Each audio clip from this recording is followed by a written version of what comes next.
उत्तर प्रदेश में इन दिनों अपराध अपने चरम पर है और अपराधियों को पुलिस प्रशासन का जरा भी खौफ नहीं। ताजा मामला यूपी के बुलंदशहर का है, जहां 8 दिन पहले संदिग्ध परिस्थितियों में लापता हुए अधिवक्ता धर्मेंद्र चौधरी की हत्या कर दी गई। अधिवक्ता धर्मेंद्र चौधरी की हत्या इतनी खौफनाक तरीके से की गई कि शहर में पुलिस चौकी के पीछे उनको मौत के घाट उतारा गया और उनके शव को आग के हवाले कर खुर्जा इलाके के एक टाइल्स के गोदाम में दफन कर दिया गया। बुलंदशहर पुलिस पिछले 8 दिनों से खेतों और जंगलों में अधिवक्ता को ड्रोन उड़ाकर तलाशती रही। अधिवक्ता की हत्या के बाद खुर्जा इलाके में तनाव के हालात पैदा हो गए, जिसको देखते हुए भारी पुलिस बल के साथ पीएसी को तैनात किया गया है। ये तस्वीर है अधिवक्ता धर्मेंद्र चौधरी की। धर्मेंद्र चौधरी बुलंदशहर के खुर्जा कोर्ट में वकालत और प्रॉपर्टी डीलर का काम करते थे, जो बीती 25 जुलाई की रात संदिग्ध परिस्थितियों में लापता हो गए थे। अधिवक्ता की लापता की सूचना के बाद पुलिस विभाग में हड़कंप मचा, जिसके बाद से लापता अधिवक्ता धर्मेंद्र चौधरी की बुलंदशहर पुलिस ने सरगर्मी से तलाशी शुरू कर दी। बुलंदशहर पुलिस खेत खलिहान से लेकर जंगलों और नहरों में किसी अनहोनी की आस में अधिवक्ता को तलाशती रही, मगर अधिवक्ता का कोई सुराग नहीं मिला। वही 31 तारीख की देर रात बुलंदशहर के खुर्जा इलाके के पॉश एरिया में पुलिस चौकी के ठीक पीछे एक मार्बल टाइल्स के गोदाम में सूचना पर पुलिस पहुंची, जहां पर पुलिस ने लापता की तलाशी शुरू की।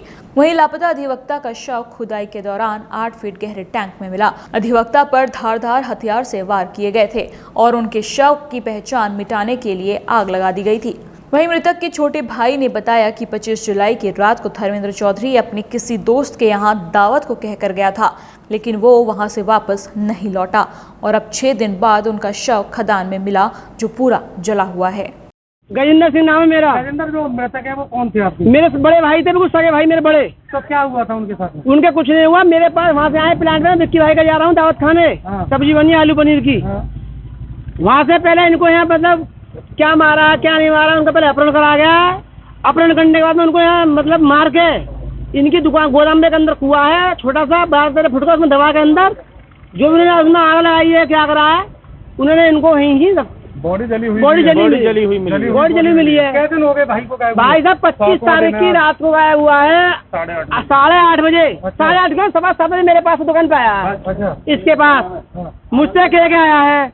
अब आरोपी कहाँ है? आरोपी फिलहाल पुलिस की उसमें है, जो 3-4 दिन से था और वो न हट रहा था। आज मैंने उसके पैर छुए, मेरे भैया मेरे पास, मेरा तेरा भाई मेरे तेरे पास है, तो तुम मुझसे जो भी पैसे चाहिए 10-20-50 हज़ार ले ले, जो तेरा इनका हिसाब है वो मैं तुझे छोड़ दूंगा और मुझसे पैसे ले ले, मैं मुझसे भीख मांग के लाऊं। क्या लगता है क्यों मर्डर किया गया उनका? मेरे भाई की मुझसे इसने पूछी कोई डायरी फारी मिली है? मतलब हाँ भाई डायरी मिली है। जब इसने मिल गई, मेरे झूठे पर ना मिली डायरी फारी कुछ नहीं मिली है, तो ये अपना वहाँ से मैं चोर ले गया डायरी को। तो ये 2 बजे मेरे पास से गुटखा खाकर रजनीगंधा हिलाता हुआ वहाँ चला आया। जब मैं घर पे पहुंचा, मैं डायरी देखी अपनी, मुझे डायरी मैंने 1 बजे हिसाब जोड़ा, इस पर हिसाब बेटा 81 लाख रुपए का। अच्छा, भाई से 81 लाख रुपए ले रखे थे? भाई से नहीं 81 लाख रुपए।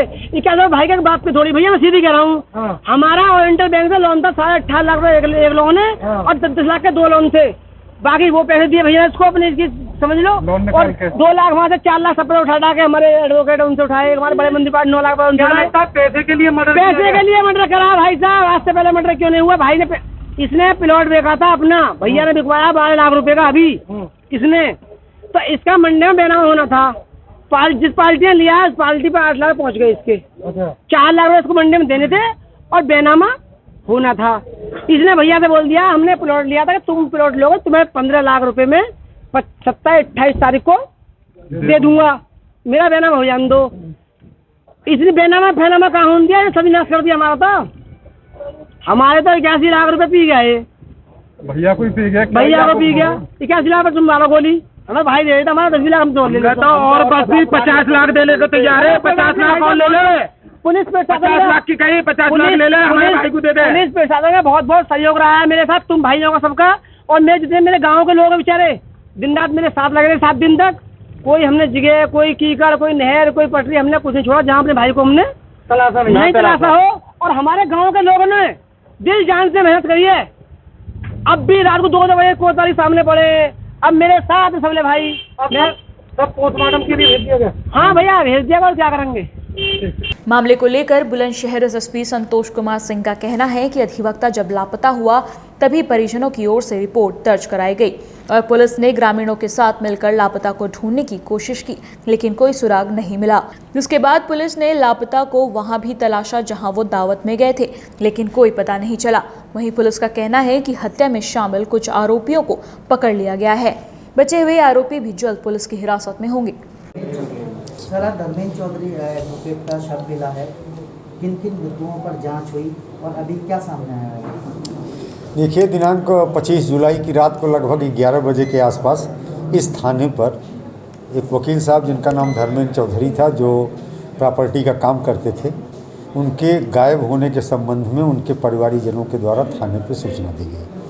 लगातार तत्समय से ही हमारी पूरी पुलिस उनके परिवार के साथ और गांव वालों के साथ अनवरत उनकी तलाश में लगी रही। अगले दिन सुबह रात में 11 के आसपास सूचना मिली। लगातार रात भर सर्च ऑपरेशन चलता रहा। सुबह 6 बजे के आसपास उनकी मोटरसाइकिल यहाँ से लगभग 6 किलोमीटर दूर गांव में मिली, सड़क के किनारे गड्ढे में पड़ी हुई मिली। और फिर हम लोगों ने जब उनके मोबाइल की लोकेशन ट्रेस की तो उनका मोबाइल भी उसी इलाके में रात में 8:52 पर बंद हुआ पाया गया। तो लोगों को आशंका कई तरह की थी। परिवार के लोग भी किसी पर शक नहीं जाहिर कर पा रहे थे, क्योंकि उस व्यक्ति का किसी के साथ कोई विवाद किसी प्रकार का नहीं था। और हम लोगों ने इस संबंध में 1 दर्जन से अधिक टीमें गठित की। सर्विलांस की अलग अलग 3 टीमें बनाई गई। एसओजी की टीमों को 3 भागों में बांटा गया। कई संभावित राज्यों में टीमें भेजी गई जहां पे एक आशंका थी दिमाग में कि वो स्वतः जा सकते हैं। दूसरी ओर हमारा क्रिमिनल एंगल पे प्रयास था। तमाम सर्विलांस और तरीक़ों से जांच करने के बावजूद कहीं से भी कोई क्रिमिनल लिंक इस प्रकरण में मिल नहीं पा रहा था, क्योंकि जो भी स्थिति इनके मोबाइल की थी, जो रूट था और उस रूट पे आने जाने वाले जो लोग थे, उन सब के लगातार सर्विलांस में प्रयास के बावजूद कोई सफलता नहीं मिल पा रही थी। लास्ट में जानकारी ये थी कि ये 8:06 पे 25 तारीख की रात को 8:06 पे अपने अभिन्न मित्र विवेक उर्फ बिक्की के यहाँ खाना खाने के लिए गए थे। अक्सर ये लोग वहाँ पे पार्टी करते थे और वहाँ खाना खाने के उद्देश्य से गए थे। बिक्की, जो लगातार इन्हीं लोगों के साथ तलाश में पुलिस के साथ साथ चल रहा था, उसका ये कहना था कि वो जैसे ही पहुँचे हैं थोड़ी देर बाद एक फ़ोन आया है और हलो हलो कहते हुए बाहर निकले और बोले 5 मिनट में आ रहा हूँ। लेकिन जब 2 घंटे तक नहीं आए तो बिक्की का कहना है कि हम लोगों ने खाना नहीं खाया और हम अपने घर चले गए अपने दोनों नौकरों के साथ। बिक्की का कहना था कि वहाँ पे केवल 3 लोग थे, बिक्की, उसके दोनों नौकर और ये धर्मेंद्र चौधरी, जो वहाँ केवल 5 मिनट के लिए आए थे। जितने सीसीटीवी कैमरे पूरे शहर में थे सबका 24 घंटे तक का परीक्षण किया गया।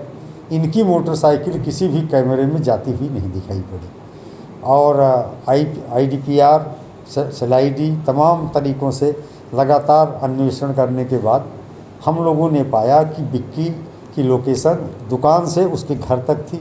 जो टाइमिंग उसके द्वारा बताई जा रही थी बिल्कुल सही थी और इनका भी लोकेशन जिस रास्ते से यहाँ से 6 किलोमीटर दूर जहाँ मोटरसाइकिल मिली थी जाना बताया जा रहा था, वो भी जस्ट वेरीफाइड था, लेकिन कहीं CCTV फुटेज नहीं मिल पा रही थी। फाइनली घर वालों को बिक्की के ऊपर 27 तारीख की शाम को रात में कुछ शक हुआ, जब इनकी अलमारी से कोई ऐसी डायरी मिली जिसमें लेन देन के लगभग 70-80 लाख रुपए के हिसाब मिले। तब घर वालों ने तब इस बात को हम लोगों से शेयर किया कि बिक्की जो है पैसे ब्याज पे 4% ब्याज पर बिक्की को पैसे धर्मेंद्र चौधरी देते थे और उस डायरी से पता चला कि केवल एक महीने का ब्याज जमा था। ब्याज करीब 10 लाख के आसपास हो गया था। फिर घर वालों को भी शक हुआ बिक्की की नीयत पर कि संभव है कि बिक्की ने ही पैसों की लालच में कोई अपराध कारित कराया। हम लोग भी बिक्की को शक के दायरे में लेकर उसका एनालिसिस किए। उसकी भी टेक्निकल एनालिसिस से किसी भी रूप में नहीं पाया जा रहा था कि उसका इस घटना से कोई संबंध हो सकता था, लेकिन बिक्की ही वो व्यक्ति था जिसके दुकान पर इनका जाना प्रमाणित था, क्योंकि जाने के 1 मिनट पहले का एक CCTV कैमरे का फुटेज था जिसमें धर्मेंद्र चौधरी वहां जाते हुए दिखाई दे रहे थे, लेकिन वापसी के कोई चिन्ह नहीं मिले थे। फिर हम लोगों ने बिक्की का लाई डिटेक्टर टेस्ट कराने का निर्णय लिया। दिल्ली की ट्रुथ लैब में उनको भेज करके वो तैयार भी हो गए, भेजा गया। और वहाँ भेजने के बाद वो पलट गए और उन्होंने अपना लाई डिटेक्टर टेस्ट कराने में अपनी अस्वीकृति व्यक्त की, कहा कि मुझे ब्लड प्रेशर है, शुगर है। इसके बाद हम लोगों का संदेह बढ़ गया उनके ऊपर और फिर आज रात में हमने एक सर्च अभियान उनके उस गोदाम का, जहाँ खाना बना था, जहाँ खाना खाने के लिए गए थे, किया गया। लगातार 3 घंटे के अथक प्रयास के बाद उसी गोदाम के अंदर एक गड्ढा था जो सीमेंटेड था।